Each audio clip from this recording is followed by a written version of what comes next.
We'll guide you through how to make a 2x1 flush piston door in both Minecraft Bedrock and Java. So first of all, we'll start off by making our door frame. So that is 2x1, so let me go and stack up just like so, and here we are. Then what you want to do is walk through the frame, leave one block here, and then place two pistons like so.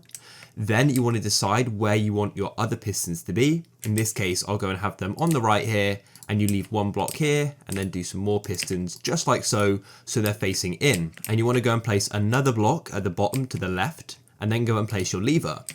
Then come behind the lever, and what you need to do is go and dig down 2 blocks like so, and then do another 2 here, so it's 2x2x2. Now what we can do is do a bit of building here, so let's just go and extend the tunnel like so. Now you want to come behind the lever and you want to go and place a block directly below it like so, and then we'll do another, and you want to go and put a repeater, but make sure you're standing next to the lever when you do this so it's the right way.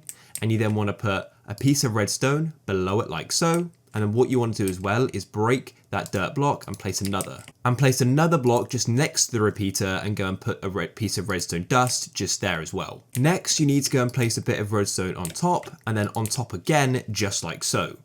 Now what you want to do is come over here, place another block, and you need to go and put a repeater and right click it once. Then what you need to do is go and place a block on top of the piston like so, and then place another on the side of it so we can go and loop around it. So it should look something like this, and then with your redstone dust you can then go and connect it all up like so. Then what you want to do is come round and choose the block you want to be in the door. In this case I want it to be iron so it matches, and then we can go and right click on the lever like so, and it will go and fully shut. Right click it again and it will open, and as you can see that is how it works.